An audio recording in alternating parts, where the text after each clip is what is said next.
Welcome. Today we will discuss about the chapter second world population distribution density and growth. आपने जो population के बारे में study already जो आपका book India people and economy है उसमें कर चुके हैं, लेकिन वो इंडिया के पर्सपेक्टिव से था। यहाँ पे देखेंगे तो जो पॉपुलेशन के बारे में हम लोग स्टडी करेंगे वो वर्ल्ड के पर्सपेक्टिव से होगा। अगर इसमें से मार्क्स की बात की जाए, एक ये चैप्टर आपका और दूसरा चैप्टर ह्यूमन डेवलपमेंट, दोनों चैप्टर से टोटल मिला के 8 मार्क्स के दिए जाते हैं, ठीक है। लेकिन कभी कभी केवल 3 मार्क्स का इस चैप्टर से पूछा जाता है और कभी कभी क्वेश्चंस आ जाते हैं 5 मार्क्स के, ठीक है। तो इसमें और देखेंगे आगे तो दोनों प्रकार के क्वेश्चन पूछे जाते हैं, जिसमें मल्टीपल चॉइस भी रहेंगे और आपका जो क्वेश्चन होगा वो सब्जेक्टिव भी रहता है, ठीक है। यहाँ पे जो पॉपुलेशन के बारे में एक स्टेटमेंट दी गई है जिसे जॉर्ज बी क्रेसी ने दिया है।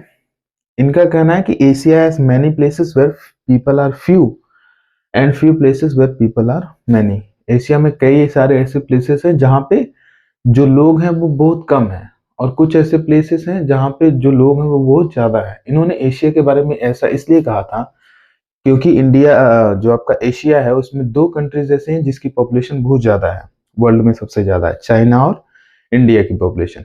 वहीं रशिया को देखा जाए तो रशिया का जो लैंड एरिया है वो वर्ल्ड में सबसे ज्यादा है, लेकिन अगर उसको पॉपुलेशन में देखा जाए तो पॉपुलेशन वहाँ की बहुत कम है। जो साइबेरिया वाला आप प्लेन देखेंगे वहाँ पे बहुत कम पॉपुलेशन रहती है क्योंकि वहाँ पे हार्श क्लाइमेट पाया जाता है, ठीक है। नेक्स्ट टॉपिक है आपका pattern of population distribution in world. ये जॉर्ज बी क्रेसी का स्टेटमेंट जो है ये मल्टीपल चॉइस क्वेश्चन में पूछता है।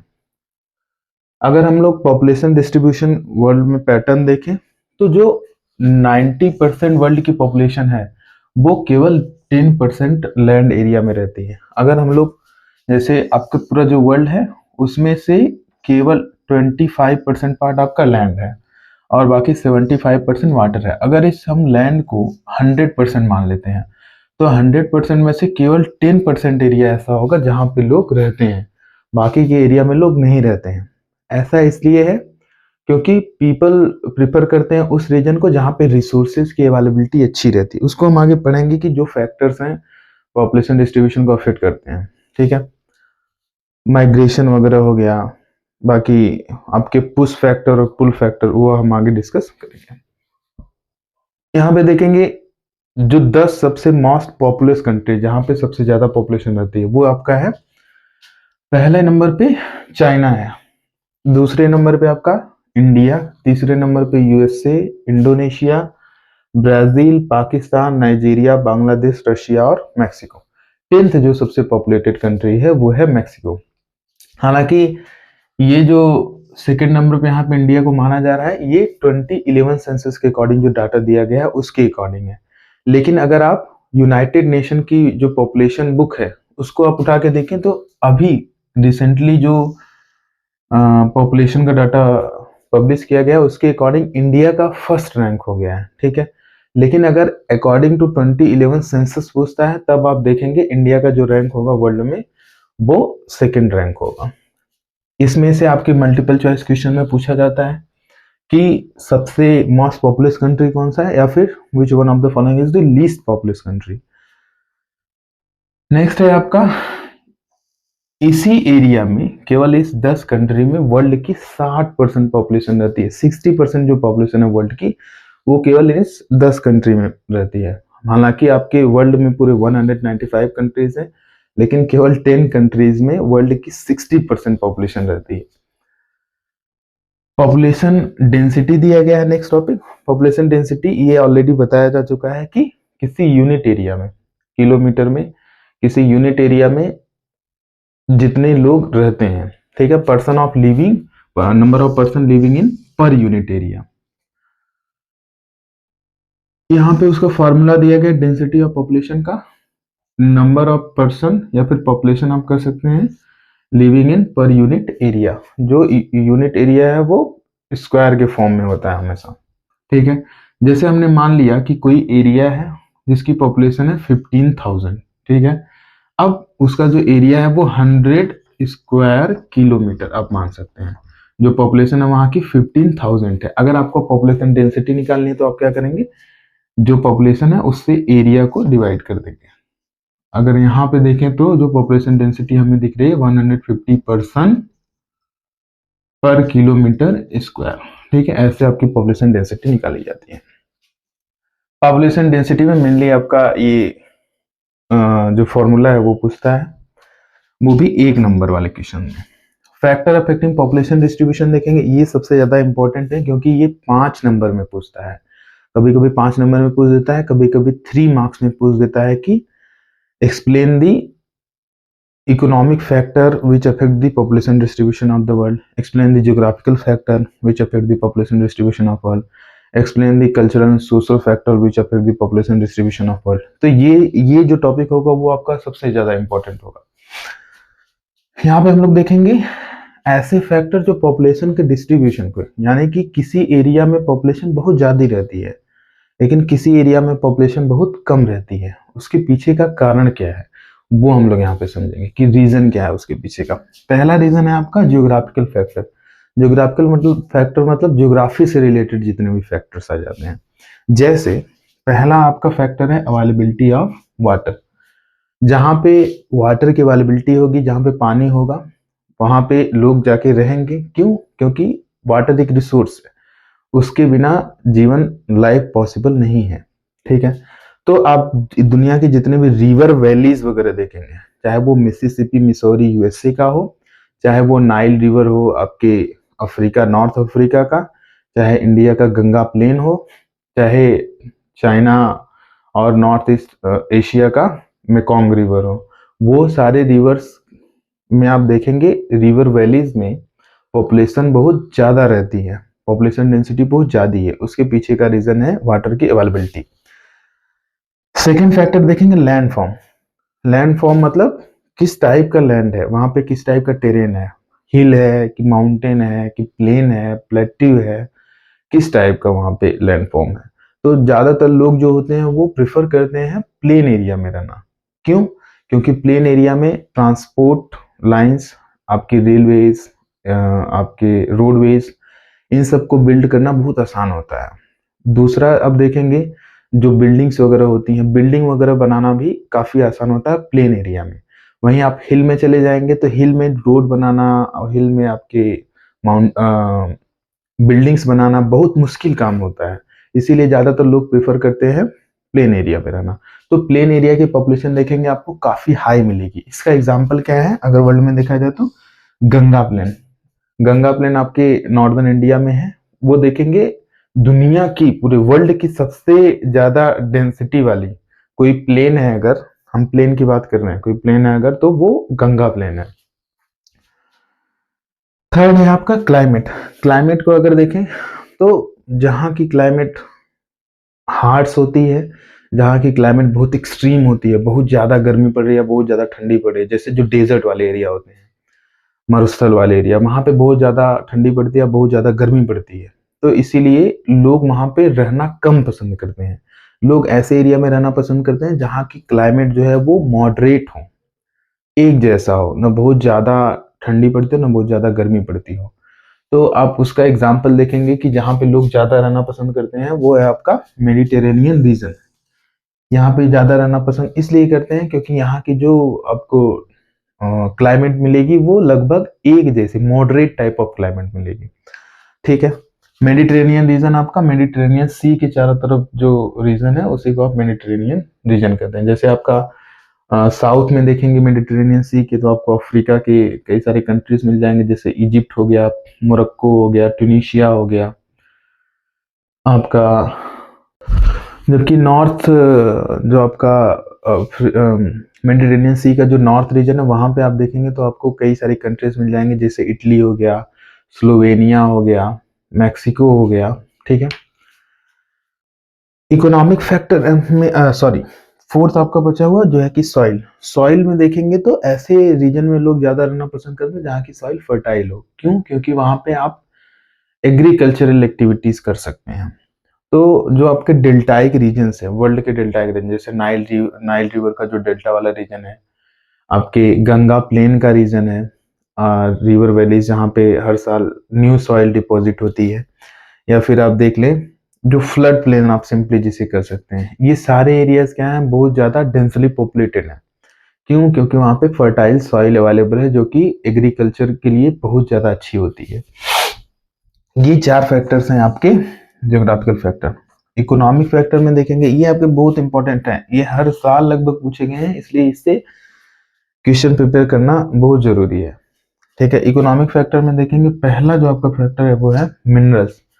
मिनरल्स की अवेलेबिलिटी अगर किसी जगह पे रहती है तो वहां पे मिनरल के एक्सट्रैक्शन करने के लिए, मिनरल को प्रोसेस करने के लिए लोगों को जाना पड़ता है। जो स्किल्ड और सेमी स्किल्ड वर्कर्स होते हैं वो उस रीजन में जाते हैं, वहां पे बसते हैं। अब वो वहां पे अगर बसेंगे, स्टे करेंगे, तो उनको इलेक्ट्रिसिटी चाहिए, उनको अदर रिसोर्सेज चाहिए, घर वगैरह चाहिए, जिससे वहां की जो पॉपुलेशन है वो बढ़ जाती है। ठीक है, इसका एग्जांपल है कटांगा जाम्बिया कॉपर बेल्ट, जो कि है आपका अफ्रीका में। ये इंपॉर्टेंट है, ये आपके 1 नंबर वाले क्वेश्चन से पूछे जाते हैं कि कटांगा जाम्बिया कॉपर बेल्ट किस टाइप का रीजन है। तो आपका कॉपर बेल्ट का रीजन है जो कि अफ्रीका में है, और यहाँ पे मिनरल्स की अवेलेबिलिटी बहुत ज्यादा है, इसलिए वहाँ की पॉपुलेशन जो है वो काफी ज्यादा है। नेक्स्ट देखेंगे आपका अर्बनाइजेशन। अर्बनाइजेशन एक इकोनॉमिक फैक्टर है, ये याद रखिएगा। एक पिछले साल क्वेश्चन में पूछा भी गया है, ये भी पिछले साल प्रीवियस ईयर में पूछा गया है। तो अर्बनाइजेशन में देखेंगे, अर्बनाइजेशन का मतलब होता है कि development of the buildings, development of the urban areas. ये कैसे रिस्पॉन्सिबल है पॉपुलेशन के डिस्ट्रीब्यूशन के लिए? जैसे आप अर्बन एरियाज में देखेंगे, वहां पे कई सारी अपॉर्चुनिटीज जो होती हैं वो अवेलेबल रहती हैं। जैसे आपकी एम्प्लॉयमेंट अपॉर्चुनिटी हो गई, एम्प्लॉयमेंट अपॉर्चुनिटी वहां पे अवेलेबल रहती है। लोग रोजगार के लिए शहरों में पलायन कर जाते हैं, शहरों में माइग्रेट कर जाते हैं। एजुकेशनल एंड मेडिकल फैसिलिटीज, वहां पे एजुकेशन और मेडिकल फैसिलिटीज बहुत अच्छी होती हैं आपके अर्बन एरियाज में। तो ज्यादातर लोग जिनको हायर एजुकेशन पढ़ना है या फिर जिनको मेडिकल वगैरह की जरूरत है वो मूव कर जाते हैं ऐसे एरियाज में, अर्बन एरियाज में। Better means of transport and communication, आप अर्बन एरियाज में देखेंगे वहां पे आपको प्रॉपरली बिल्ट रोड्स मिल जाएंगे, मेटल रोड्स मिल जाएंगे, वहां पे आपको ट्रांसपोर्ट और कम्युनिकेशन की अच्छी फैसिलिटी मिल जाएगी। तो उस जगह पे लोग अर्बन एरियाज में ज्यादा रहना पसंद करते हैं। इंडस्ट्रियलाइजेशन में देखेंगे, इंडस्ट्रियलाइजेशन जो है इंडस्ट्रीज बनने की वजह से कई सारे जो इंडस्ट्री वर्कर्स होते हैं उस रीजन में आते हैं, और वहां पे जो इंडस्ट्री वर्कर्स हैं उनको सर्विस प्रोवाइड करने के लिए doctor, teacher, engineer, lawyer, shopkeepers, ये सारे लोग उस एरिया में मूव करते हैं, माइग्रेट करते हैं, और उस एरिया में पॉपुलेशन इंडस्ट्रीज की वजह से बढ़ती है। ठीक है, तो इंडस्ट्रियलाइजेशन आपका थर्ड इकोनॉमिक फैक्टर है। इसका जो सबसे अच्छा एग्जाम्पल है वो है कोब ओसाका रीजन ऑफ जापान। ये जरूर याद रखिएगा, प्रीवियस ईयर में आया हुआ है, कोब ओसाका रीजन ऑफ जापान। एक इंडस्ट्रियलाइजेशन इकोनॉमिक फैक्टर में आपका इंडस्ट्रियलाइजेशन का एग्जांपल है। ठीक है, इसके बाद है आपका सोशल और कल्चरल फैक्टर। तो सोशल या फिर कल्चरल फैक्टर किसी एरिया के पॉपुलेशन को अफेक्ट करते हैं। जैसे आपका वाराणसी का रीजन हो गया, मथुरा का रीजन हो गया, यहाँ पे पॉपुलेशन बहुत ज्यादा है क्योंकि वहां पे एक पर्टिकुलर कल्चर को फॉलो करने वाले लोग हैं। वर्ल्ड में देखें, इसका एग्जांपल आपका रोम हो जाएगा। ठीक है, नेक्स्ट टॉपिक है आपका पॉपुलेशन ग्रोथ या फिर चेंज। पॉपुलेशन ग्रोथ या फिर चेंज किसे कहेंगे? Change of population in particular area between 2 point of time. किसी पर्टिकुलर एरिया में 2 समय अंतराल के बीच की जो पॉपुलेशन चेंज होती है उसी को हम लोग कहते हैं पॉपुलेशन ग्रोथ या फिर चेंज। जैसे इंडिया की पॉपुलेशन 2001 में 102 करोड़ थी, ये चेंज होके आपके 2011 में 121 करोड़ हो गई। तो आपने 102 करोड़ देखा आपका ईयर 2001 में, 121 करोड़ 2011 में। तो 10 साल के बीच में समय की जो पॉपुलेशन की जो ग्रोथ हुई है, चेंज हुआ है, वो कितना हुआ है? आप 121 से माइनस कर देंगे 102, आपका आ जाएगा 19। ठीक है, तो 19 करोड़ की पॉपुलेशन जो है वो आपकी इंक्रीज हुई है केवल इन आपके 10 सालों में, 2001 से लेके 2011 तक।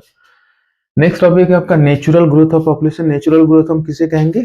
जब बर्थ में से हम डेथ माइनस करते हैं, when birth rate is minus two death rate, तो वो होता है आपका natural growth. Actual growth of population कब होता है? जब हम बर्थ रेट से माइनस करते हैं डेथ रेट को। बर्थ रेट से अब डेथ रेट को माइनस क्यों कर रहे हैं? मान लो बर्थ रेट है आपका 10 लोग पैदा हुए, उसमें से 8 मर गए, तो हम क्या कहेंगे? 2 की पॉपुलेशन ग्रोथ हो रही है, 2 की पॉपुलेशन चेंज हो रही है। एक्चुअल ग्रोथ ऑफ पॉपुलेशन में बोलेंगे तो बर्थ माइनस डेथ प्लस इन माइग्रेशन माइनस आउट माइग्रेशन। इन माइग्रेशन का मतलब होता है जब किसी एरिया में लोग जाते हैं तो वहां पे इन माइग्रेशन होता है, उस एरिया से जब मूव करके दूसरे एरिया में जाते हैं तो वहां पे आउट माइग्रेशन होता है। जैसे मान लीजिए मैं यहाँ पे उत्तर प्रदेश में रहता हूँ, उत्तर प्रदेश से मूव करके मैं जा रहा हूँ दिल्ली, तो उत्तर प्रदेश से अगर मैं मूव करके दिल्ली गया तो उत्तर प्रदेश में मेरा हो गया ई माइग्रेशन, या फिर आप कहेंगे आउट माइग्रेशन, मतलब मैं यहां से बाहर चला गया, एग्जिट कर गया। ई से आप एग्जिट कर सकते हैं। और यहाँ पे जहां पे मैं पहुंचा दिल्ली में, वहां पे इन माइग्रेशन हो गया, मतलब मैं वहां पे एंट्री कर दिया, इंटर कर दिया, ठीक है। तो एक्चुअल ग्रोथ ऑफ पॉपुलेशन कहेंगे आप birth minus death plus in migration minus out migration. Positive growth of population कब होता है? जब बर्थ रेट ज्यादा होती है डेथ रेट से, या फिर लोग परमानेंटली माइग्रेट कर जाते हैं किसी पर्टिकुलर कंट्री में, तब आप कहेंगे कि पॉजिटिव ग्रोथ हो रहा है। पॉजिटिव ग्रोथ का मतलब पॉपुलेशन बढ़ रही है। निगेटिव ग्रोथ ऑफ पॉपुलेशन कब होता है? जब पॉपुलेशन डिक्रीज करती है, जब डेथ रेट ज्यादा होता है बर्थ रेट से, या फिर किसी पर्टिकुलर एरिया से लोग ई माइग्रेट करते हैं, वहां से निकल के दूसरे कंट्री चले जाए, तो होता है आपका निगेटिव ग्रोथ ऑफ पॉपुलेशन। अगर मान लो कि बर्थ रेट आपका है 15 और डेथ रेट है 18, तो -3 हो जाएगा। यहाँ पे 3 लोगों की कमी आ रही है, यानी कि 3 लोग कम हो जा रहे हैं उस रीजन से, इसीलिए आप कह रहे हैं negative growth of population. Next topic है आपका कंपोनेंट ऑफ पॉपुलेशन चेंज। ऐसे कौन कौन से कंपोनेंट है जिनसे पॉपुलेशन चेंज होता है? पहला कंपोनेंट है आपका crude birth rate. Crude birth rate आप किससे डिफाइन करेंगे? Number of live birth in a year per 1000 population. 1000 population में, किसी पर्टिकुलर ईयर में 1000 पॉपुलेशन में जितने लोग पैदा होते हैं, ठीक है, और लाइव होने चाहिए, वो जिंदा होने चाहिए, ऐसा नहीं कि पैदा होने के बाद मर गए, तो वो काउंट नहीं होंगे क्रूड बर्थ रेट में। इसका फॉर्मूला है आपका crude birth rate is equal to live birth divided by mid year estimated population into 1000। Next है आपका crude death rate. Crude death rate कहेंगे number of death in a particular year per 1000 population. 1000 population पे एक साल में कितने लोग मर जा रहे हैं, किसी पर्टिकुलर ईयर में कितने लोग मर जा रहे हैं, उसी को हम कहेंगे आपका क्रूड डेथ रेट। इसका जो फॉर्मूला है वो है आपका number of death divided by mid year estimated population into 1000, क्योंकि हम यहाँ पे पर 1000 पॉपुलेशन से कैलकुलेट कर रहे हैं। थर्ड जो आपका फैक्टर है, जो पॉपुलेशन चेंज का कंपोनेंट का फैक्टर है, वो है आपका माइग्रेशन। माइग्रेशन का मतलब होता है movement of people from one place to another place in search of job, employment opportunities, job opportunities, education, better health facilities, better medical facilities, ठीक है। तो जब लोग एक जगह से दूसरे जगह पे जाते हैं तब हम उसको कहते हैं माइग्रेशन। और ये जिस जगह से लोग निकलेंगे उस जगह को कहते हैं प्लेस ऑफ ऑरिजिन। जैसे मैं मान लो यूपी से निकला, तो वो प्लेस ऑफ ऑरिजिन होगा कि मैं यूपी से निकल रहा हूँ। प्लेस ऑफ डेस्टिनेशन क्या होगा? जहां पे मैं पहुंचूंगा, मैं दिल्ली पहुंच रहा हूं तो वो मेरा होगा प्लेस ऑफ डेस्टिनेशन। माइग्रेशन करने के पीछे का बहुत सारा रीजन होता है, उसको हम लोग आगे डिस्कस करेंगे। माइग्रेशन बताता है कि किसी एरिया की सोशल जो स्टेटस है वो क्या है, वहाँ की हिस्टोरिकल बैकग्राउंड क्या रही है, वो माइग्रेशन को बताता है। इम माइग्रेशन हम किसे कहेंगे? जब हम किसी नए प्लेस पे पहुंचते हैं, इम यानी कि वहां पे इंटर करते हैं। इम माइग्रेशन वो होता है आपका इम माइग्रेशन। जिस एरिया से निकलते हैं उसको कहते हैं इम माइग्रेशन। जिस एरिया से निकलेंगे उसको कहेंगे ई माइग्रेशन, जिस एरिया में पहुंचेंगे उसको कहेंगे इम माइग्रेशन। यहाँ पे आपको ऑलरेडी बताया जा चुका है कि मैं यूपी से निकला तो यहाँ पे ई माइग्रेशन होगा, और मैं दिल्ली में पहुंचा तो यहाँ पे ई माइग्रेशन होगा। तो ई माइग्रेशन और ई माइग्रेशन ये दोनों चीजें याद रखिए। तो माइग्रेशन को अफेक्ट करने वाले मेनली आपके दो फैक्टर हैं, push factor and pull factor. Push का मतलब होता है किसी को धक्का देना और पुल का मतलब होता है खींचना। ठीक है, जब किसी को धक्का देता हूं तो दूर चला जाता है। ऐसे ही पुश फैक्टर ऐसे फैक्टर होते हैं जो किसी भी एरिया को, जो एरिया ऑफ ऑरिजिन है जहां से पर्सन निकलता है, जहां से पर्सन ई माइग्रेट करता है, उस एरिया को लेस अट्रैक्टिव बनाते हैं। वहां पे रहने लायक कंडीशंस नहीं हो जाती हैं, इसके लिए वहां से लोग पलायन कर जाते हैं, मूव कर जाते हैं। पुश फैक्टर के एग्जाम्पल क्या है, जैसे अनएम्प्लॉयमेंट, कहीं पे अगर बेरोजगारी बहुत ज्यादा है तो वहां से लोग दूसरे एरिया में भाग जाते हैं, दूसरे कंट्री वगैरह में भाग जाते हैं। पुअर लिविंग कंडीशन, रहने लायक वहां पे हालात अच्छे नहीं है तो वहां से लोग चले जाते हैं। पॉलिटिकल टर्मोइल, वहां पे पॉलिटिकल अनरेस्ट की कंडीशन है, मतलब गवर्नमेंट प्रॉपर नहीं हो तब भी लोग वहां से चले जाते हैं। अनप्लीजेंट क्लाइमेट हो गया, किसी जगह का क्लाइमेट अनप्लीजेंट है, बहुत ज्यादा टेम्परेचर है, बहुत ज्यादा गर्मी है, या फिर बहुत लो टेम्परेचर है, बहुत ठंडी जगह है, तो वहां से भी लोग माइग्रेट कर जाते हैं। नेचुरल डिजास्टर वगैरह वहां पे ज्यादा आते हो, तो अगर नेचुरल डिजास्टर ज्यादा आ रहा है जैसे अर्थक्वेक, सुनामी, आपके फ्लड, ये सब चीजें ज्यादा आ रही हैं तो लोग वहां से मूव कर जाते हैं, माइग्रेट कर जाते हैं। आप देखेंगे ज्यादातर जो पॉपुलेशन होती है वो ऐसे एरिया में कम रहती है जहाँ पे फ्लड फ्रिक्वेंटली आते रहते हैं, जहाँ पे अर्थक्वेक फ्रिक्वेंटली आते हैं। जैसे आपका इंडिया में हिमालयन रीजन हो गया, हिमालय रीजन में लोग बहुत कम रहते हैं, क्यों? क्योंकि हिमालय रीजन में फ्रिक्वेंटली आपके अर्थक्वेक वगैरह आते रहते हैं। इपिडेमिक हो गया, इपिडेमिक मतलब कोई भी ऐसी डिजीज जो किसी एक लोकल एरिया में फैलती है, जब एक पर्टिकुलर एरिया में फैलती है तो कहते हैं उसे इपिडेमिक। जब वही डिजीज या फिर वायरस पूरे वर्ल्ड में फैल जाए तब हम उसको कहते हैं पैंडेमिक। ठीक है, तो इपिडेमिक्स जो हो गया आपका, जैसे आपका पहले प्लेग फैलता था, ट्यूबरकुलोसिस वगैरह फैलता था, तो उसकी वजह से बहुत सारे लोग मर जाते थे, तो वहां जहां पे ये इपिडेमिक्स फैलते हैं वहां से लोग मूव कर जाते हैं। सोशियो इकोनॉमिक बैकवर्डनेस है, कोई ऐसा एरिया जहाँ पे सोशियो इकोनॉमिक बैकवर्डनेस है, लोग पिछड़े हुए हैं, तो उस एरिया से भी काफी लोग माइग्रेट कर जाते हैं ऐसे एरिया में जहाँ पे उनको बेटर जॉब एम्प्लॉयमेंट अपॉर्चुनिटीज वगैरह मिलती हैं। ठीक है, या फिर आप कह सकते हैं कहीं पे अगर वार वगैरह की कंडीशन होती है, जैसे किसी कंट्री में वार कंडीशन हो, पर प्रेजेंट में हम लोग देख सकते हैं आपका रशिया और यूक्रेन में, यूक्रेन से बहुत सारे लोग माइग्रेट करेंगे यूएसए वगैरह में, क्यों? क्योंकि वहां पे वार की कंडीशन चल रही है, तो वार भी आपका एक पुश फैक्टर का काम करता है, धक्का देने का काम करता है, भैया निकल जाओ यहाँ से। पुल फैक्टर में हम लोग देखेंगे तो ऐसे फैक्टर हैं जो प्लेस ऑफ डेस्टिनेशन को अट्रैक्टिव बनाते हैं, जहां पे लोग जाएंगे उस एरिया को अट्रैक्टिव बनाते हैं, खींचते हैं कि हमारे पास चले आओ। जैसे कोई बहुत खूबसूरत चीज होती है तो हम लोग उसकी तरफ खींचे चले जाते हैं। ऐसे ही पुल फैक्टर्स जो होते हैं वो किसी पर्सन को अपने वाले एरिया में बुलाते हैं कि आप आइए। जैसे इसके एग्जाम्पल है आपके बेटर जॉब अपॉर्चुनिटीज, अगर कहीं पे जॉब अपॉर्चुनिटीज बहुत अच्छी हैं तो लोग वहां पे जाना पसंद करते हैं। लिविंग कंडीशन अच्छी है, रहने की अच्छा खासा कंडीशन है तो वहां पे लोग जाना पसंद करते हैं। पीस है, शांति है, स्टेबिलिटी है, लाइफ की सिक्योरिटी और प्रॉपर्टी की सिक्योरिटी है, प्लीजेंट क्लाइमेट है, तो इस एरिया में लोग ज्यादा रहते हैं। ठीक है, नेक्स्ट टॉपिक है आपका डेमोग्राफिक ट्रांजिशन थ्योरी। हर साल पूछा गया है, डेमोग्राफिक ट्रांजिशन थ्योरी आएगा ही आएगा, ये हर साल पूछा गया है। ठीक है, इसको दिया था वारेन थॉमसन ने 1929 में। इस थियरी में बताया गया था कि पॉपुलेशन में 3 स्टेजेस से पॉपुलेशन होके पास होती है। रूरल एग्रेरियन, शुरू में जो पॉपुलेशन रहती है वो रूरल रहती है और एग्रीकल्चर करने वाली पॉपुलेशन रहती है। लास्ट स्टेज में वो पहुंच जाती है, अर्बन पॉपुलेशन हो जाती है और इंडस्ट्रियल पॉपुलेशन हो जाती है।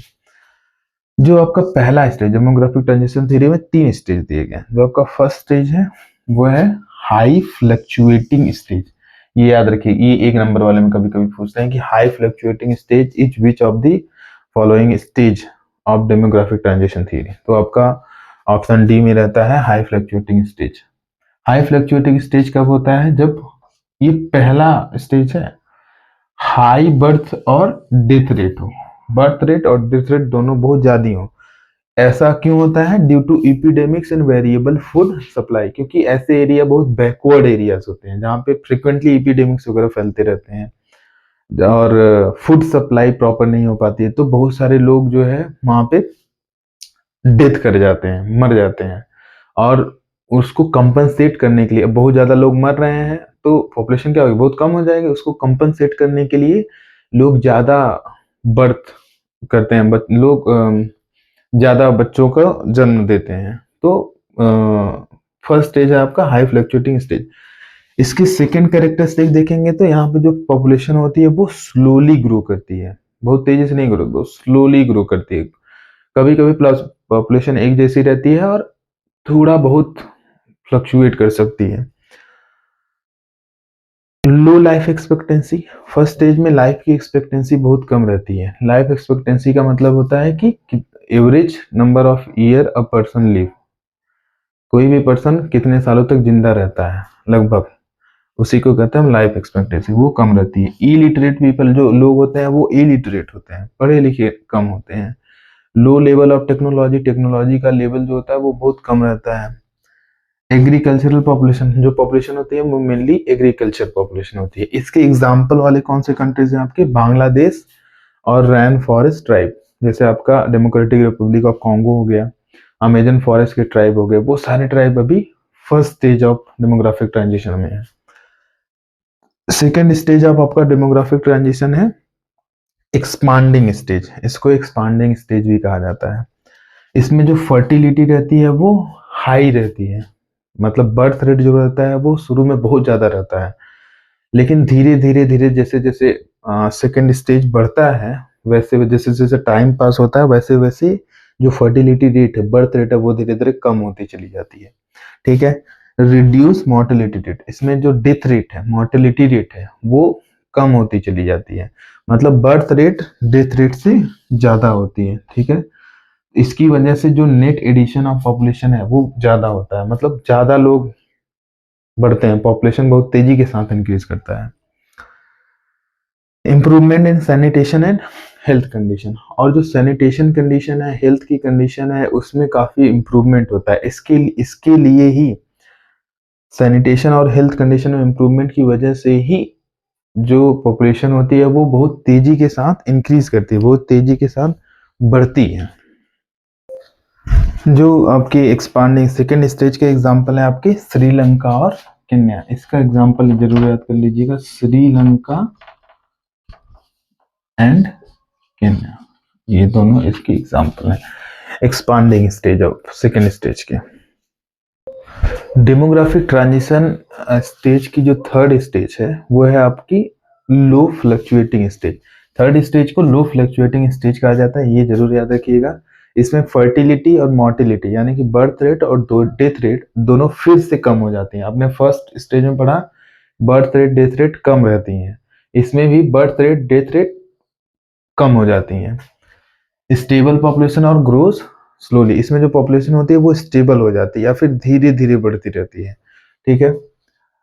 Unurbanised literate and high technological know how population, इसमें जो पॉपुलेशन होती है थर्ड स्टेज में जिस कंट्री की पॉपुलेशन होती है उस कंट्री में लोग अर्बनाइज्ड हो जाते हैं, लिटरेट हो जाते हैं और उनको टेक्नोलॉजी के मामले में काफी जानकारी हो जाती है, टेक्नोलॉजिकल नो हाउ काफी अच्छा हो जाता है।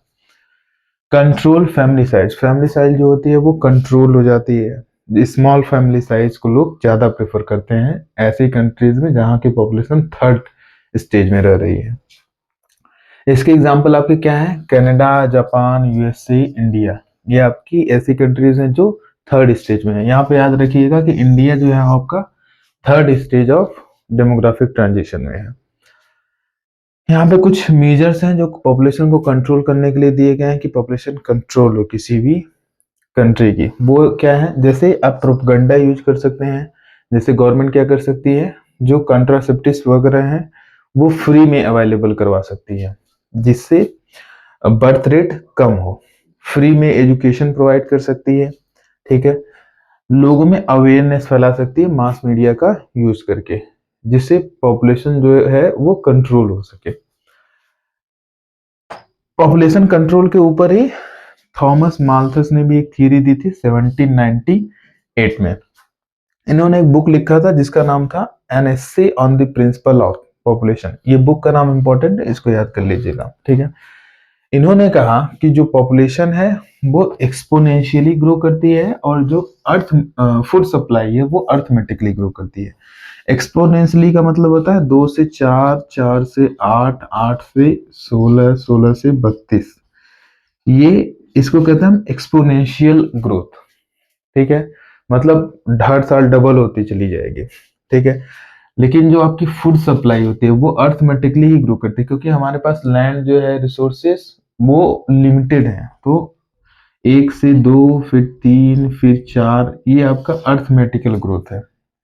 तो इन्होंने कहा कि जो पॉपुलेशन होती है वो एक्सपोनेंशियली ग्रो करेगी, लेकिन जो फूड सप्लाई है वो अर्थमेटिकली ग्रो करती है। जिसकी वजह से क्या होता है, एक ऐसा टाइम आएगा जब बहुत सारे डिजीजेस, बहुत सारे वार और बहुत फेमाइन पड़ेगी, वार होगा रिसोर्सेज के लिए, फूड सप्लाई के लिए।